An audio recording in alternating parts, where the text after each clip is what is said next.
hold music. You want to avoid it, and so do your customers. So say goodbye to hold music and hello to faster, smarter support with Salesforce. Make service more personal and agents more productive using built-in trusted AI. Then watch costs and wait times drop and satisfaction soar. Support customers in a whole new way with Service GPT. Learn how at salesforce.com/servicegpt.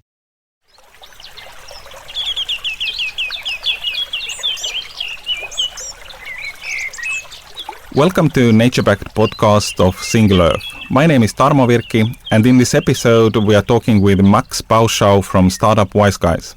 Enjoy the show.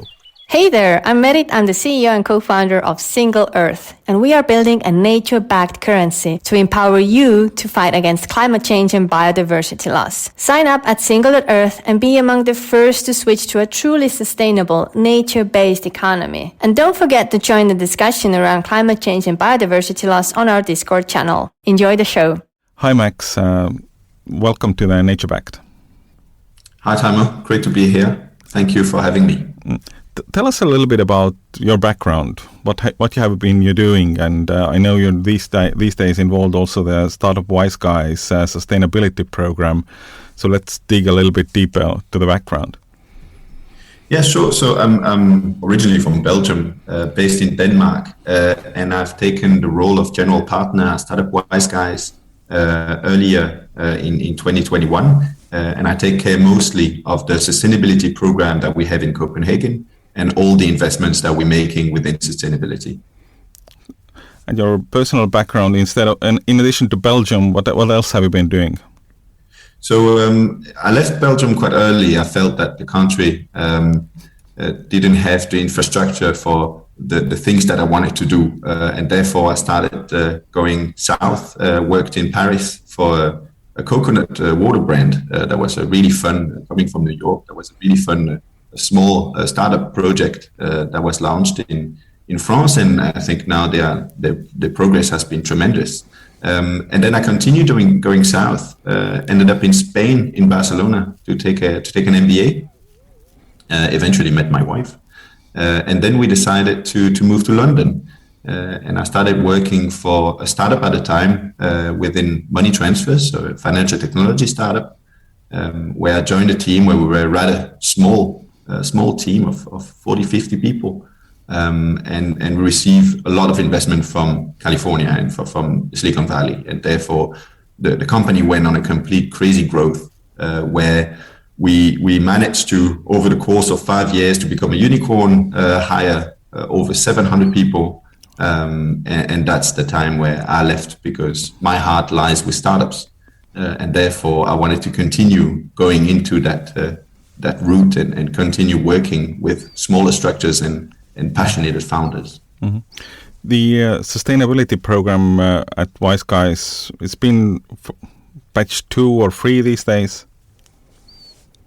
So the initial idea of this sustainability program is that we started one in 2021. We started the first sustainability program in Tallinn. We wanted to better understand the desire from investors and also from startups to have such an acceleration program within sustainability.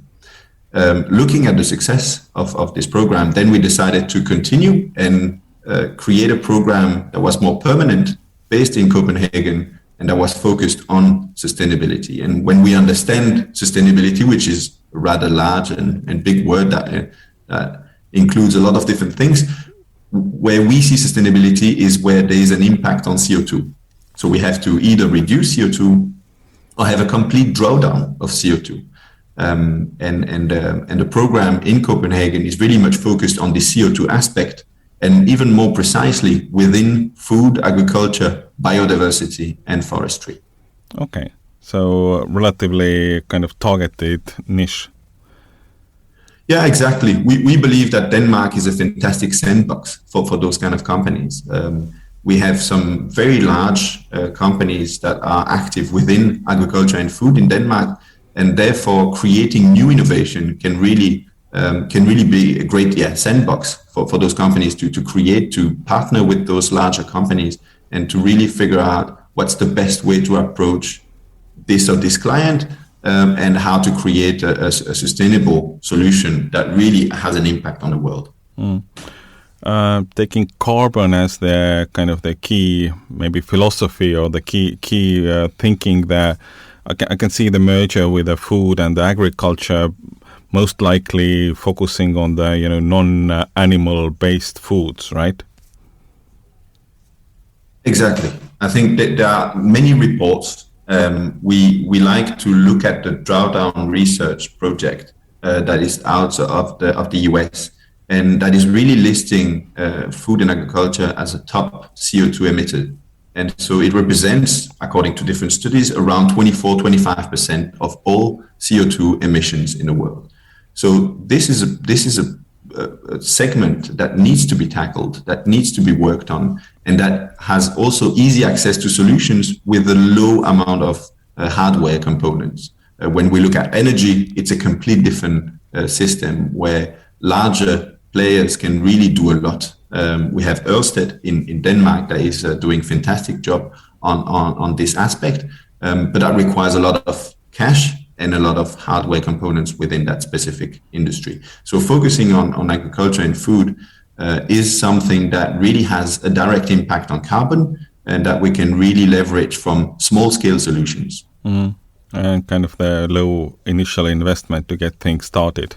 You don't need to spend billions to, build carbon capture hardware systems or something like that.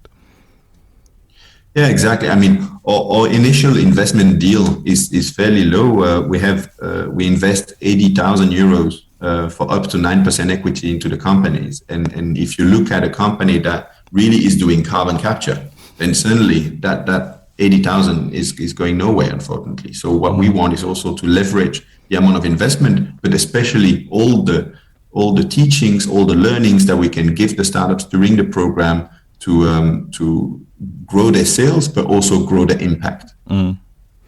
How do you see the kind of demand for such accelerator? I mean, is there enough startups in the right phase to actually, apply, or for you to kind of coach and help further? There is. I mean, it's always a struggle to find the right startups. There's a big shift in mentality around investors and startups, understanding that there's a lot more money going into sustainability these days, especially also in the Nordics as a general point of view in the region of Europe. I think it's always interesting to meet startups that are bringing sustainability as a byproduct and not having it as a core of the business, just because there's a little bit of buzz around sustainability impact and carbon. So I think it's hard to find, as always, it's hard to find companies that are really in the right settings, in the right mindset, in the right state of mind for the business to get them on board. But at the same time, the end goal for us is to get 10 companies as part of the program that are joining us for the next batch that is starting in October. The 10 companies, that's the goal. And so we have hundreds of applications, and we just need to go through those hundreds of applications and figuring out what kind of great impact those companies could have. But the most important is, of course, and as everybody else is looking across all the verticals, is a good team, is a great co-founders. That is probably the most important point that we're looking. And exactly how I've been also coaching in some of the Startup Wise Guys programs and many other accelerators. I think one of the key, or maybe one of the most interesting things often with those companies in the accelerators is their coachability. I mean, part of that mindset point you were making, because some of them are, I mean, often they probably don't end up in the programs, but many of them are, fixed what they do, and there is even if there are clear signs that they should be changing something, they are fixed on not doing anything, and then you kind of see that they, either they be the biggest thing on planet Earth, or they just won't fly.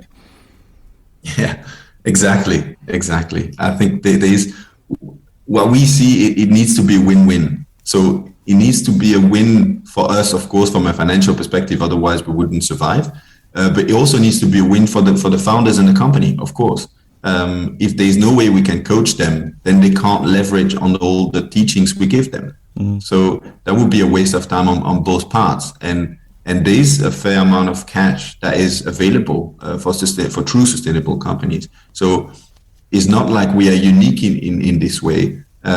Where we're unique is very much in the teachings that we have during the program. The number that we like to tell our investors and to tell the startups is that we have 80% survival rate in the portfolio.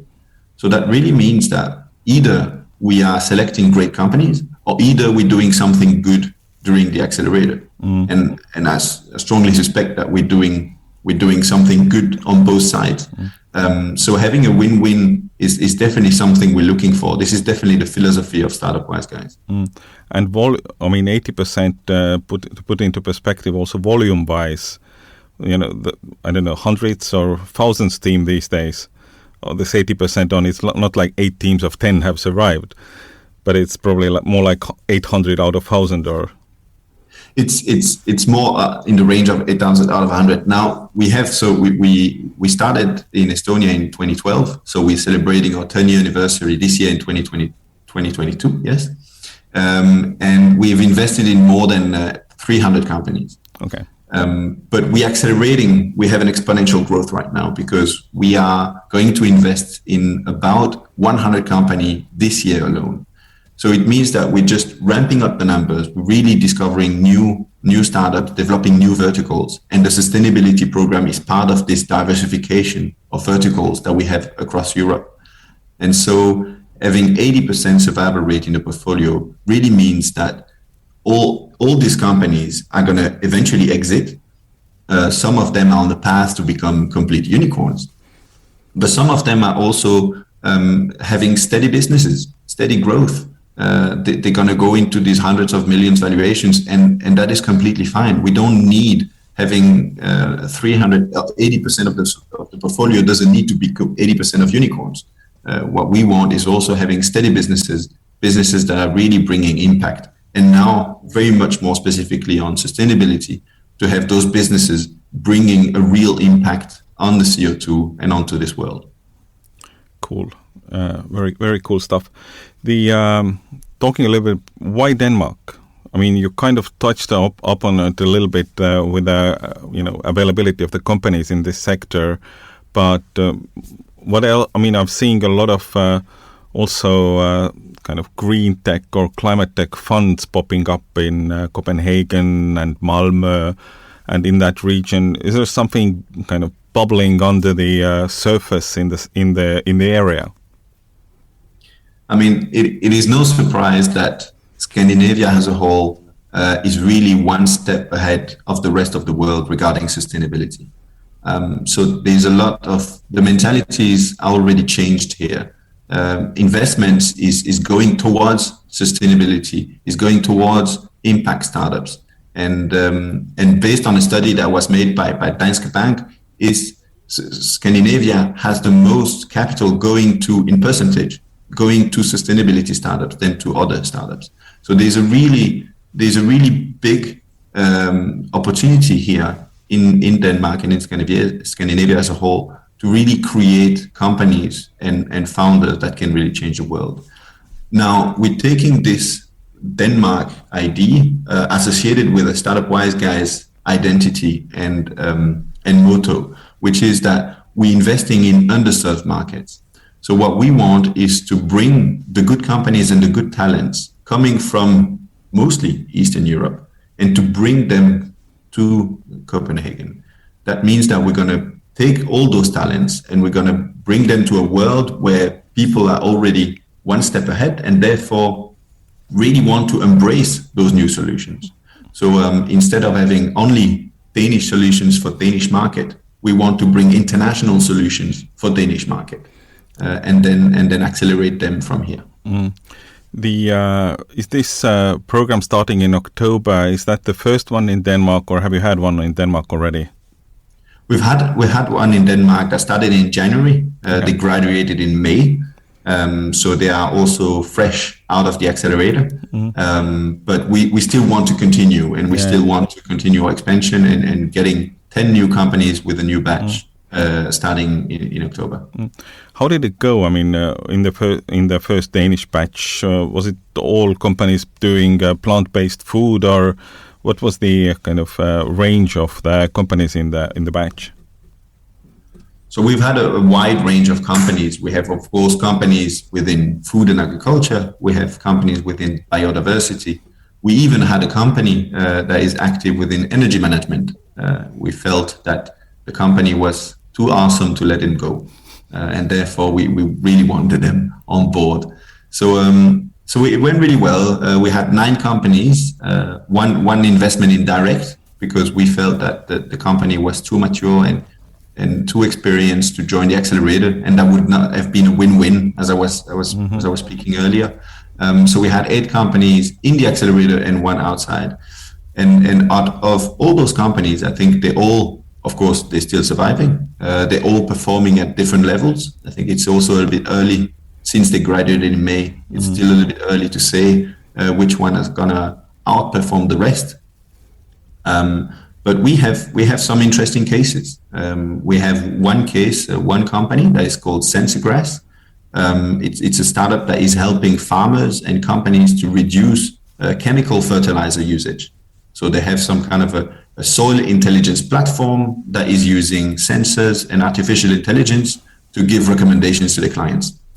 And the fun part of this is that we asked them, of course, to make some kind of plan on growth and expectations of future sales, and they've overcome those expectations, and therefore they're struggling with a backlog.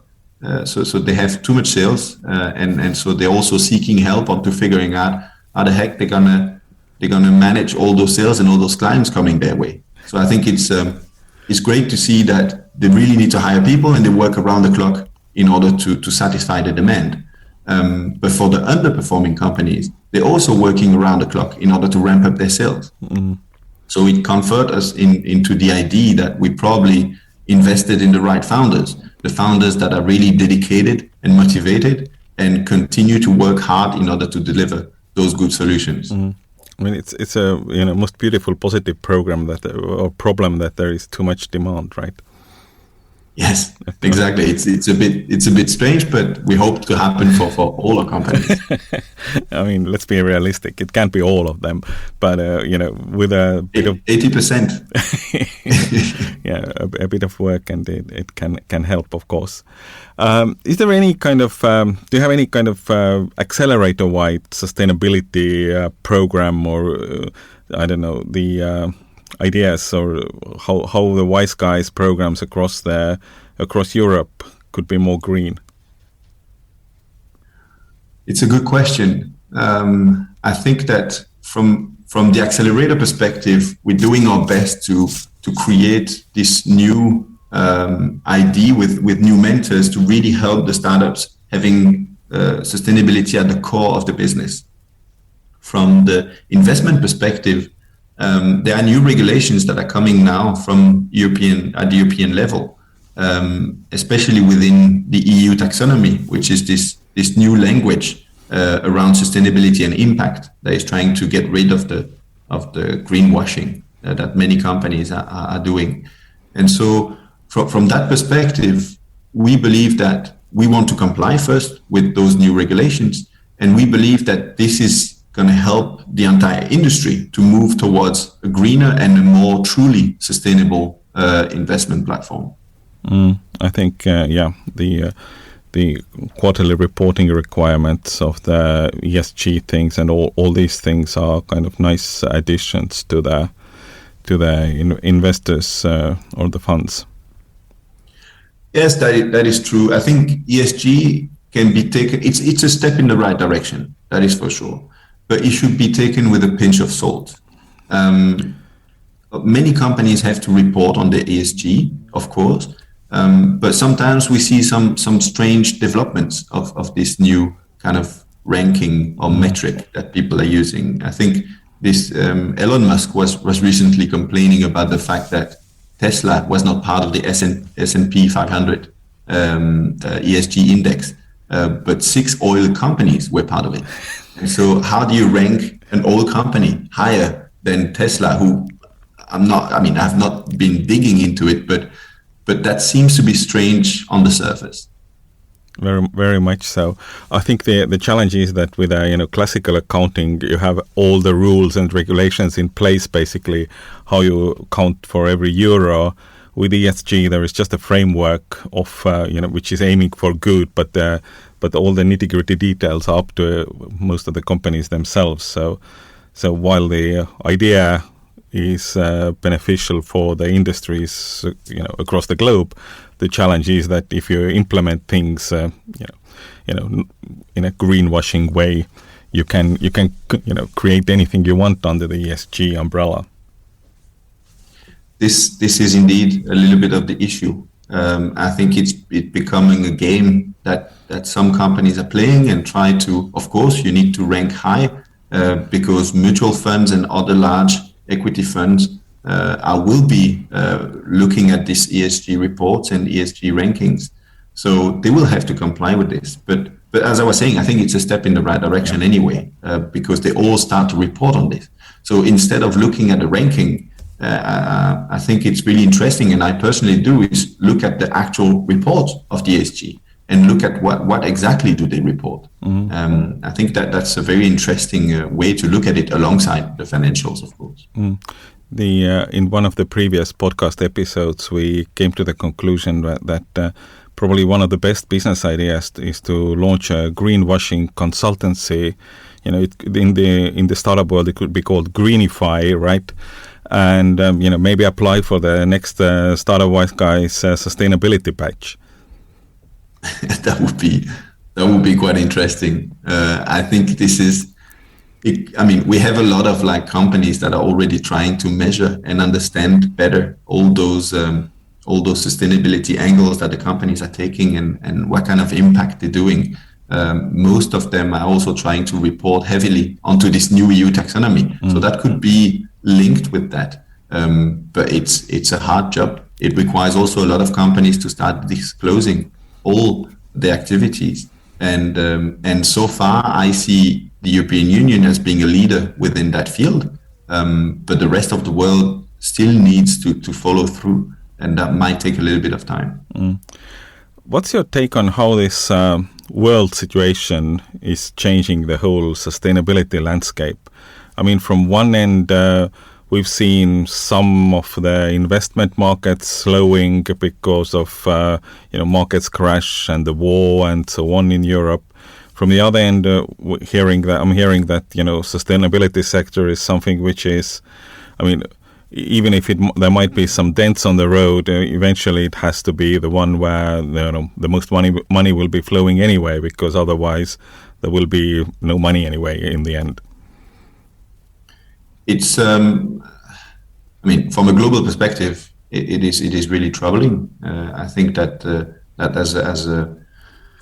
as an entire world, we'll probably need to reflect upon how we arrange our economic activities and how we arrange also ourselves from a global perspective. Now, within the early stage investing and accelerator perspective, many have been saying that the current macroeconomic crisis doesn't really impact or affect them because they are too early, and therefore those large valuation and those large companies that are highly dependent on multiple countries is not really the case for small scale startups. But at the same time, what we see within all startups is that some of them who have a hardware component are still relying upon global shortage of materials. So they also need to find alternative solutions. We have also one very practical example.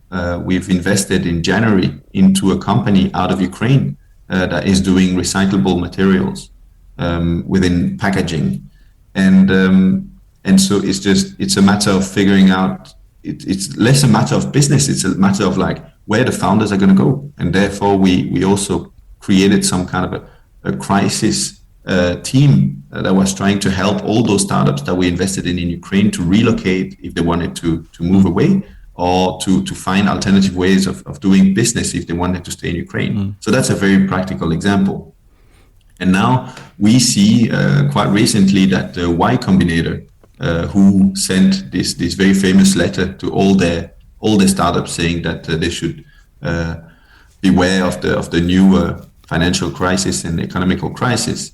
And now what they are doing is that they're investing 40%, they're including 40% less startups in the new batch than they were investing in for the former batch.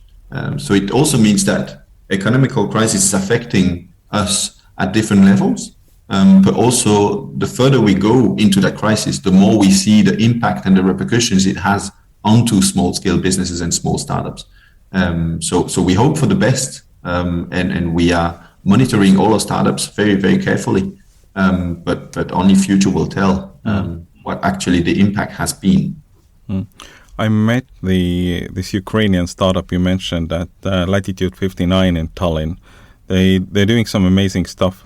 Yeah, I think it's just finding them was amazing. I think that they are creating a packaging made of mycelium and hemp, and they managed to get some great deals with L'Oreal, and they also got some grants from Visa. So there was also a backing from larger corporations, and it was a matter of figuring out how to get this production line easy to develop and deploy. But easy access for also the end users. And I think that the biggest development we've had during the accelerator is to get the right experts on board and to start thinking of how to create a production line inside a container.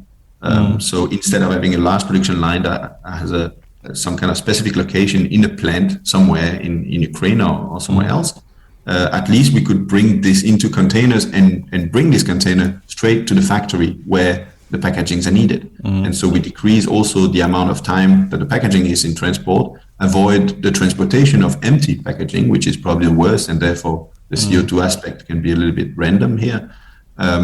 So this is also one of the startups that we are really happy about, that we see progressing, but that we also understand that from their life in mid-January when we invested into them, of 2022 up to now, when they are based in Spain and rebuilding everything, we can't ask also them to ramp up their sales. So it's different founders and different businesses and different stages of growth, but we still very much believe in all of our startups. Cool. I think that's a good point to start wrapping up. So the next batch starts in October. The deadline to apply is when? The deadline to apply is by early September. So the point is really much that if you have an innovative idea and you're looking to accelerate your sales, but also your impact and sustainability, then we potentially are a good match. So of course it would be nice to talk. Is idea enough, or do they need to be, incorporated, having monthly revenues? What's the kind of the key criteria? So we typically invest at early stage. We don't want to say that we are seed funding or pre-seed funding, because now all those stages are a little bit mixed up. But early stage, that's what we do. We ideally have companies with recurring revenues, small recurring revenues. So there's a validation from the market. And we're also looking for great teams. That is again a very important factor. We could invest in pre-revenue businesses. That is fine too if we strongly believe in the team. But ideally, we want to see some kind of market demand. So we also understand that there is a certain validation at one point into the market. And as you say, the focus is food, agriculture, biodiversity, but overall sustainability. So anyone who thinks their startup is a sustainability startup should apply. Exactly. If they have a CO2 reduction component, they should. Cool. Thank you, Max, for this discussion. Thank you so much. It was a pleasure to be with you today. Join us again for the next episode. Thank you for listening. If you like the show, please give us a good rating and leave the feedback in your podcast player so others will find it too. We will be back next week. Turn on to Nature Backed Podcast.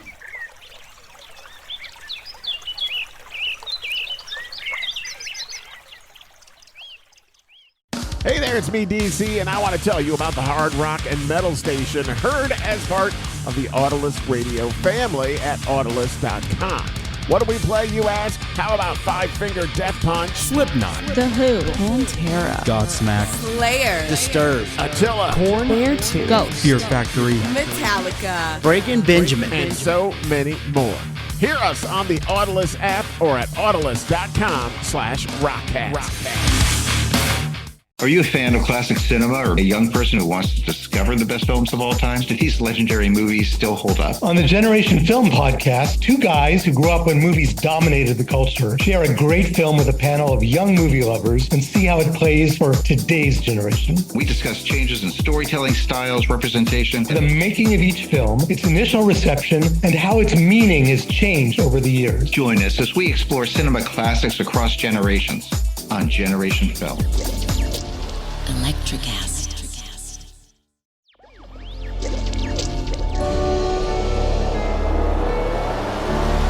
Electricast.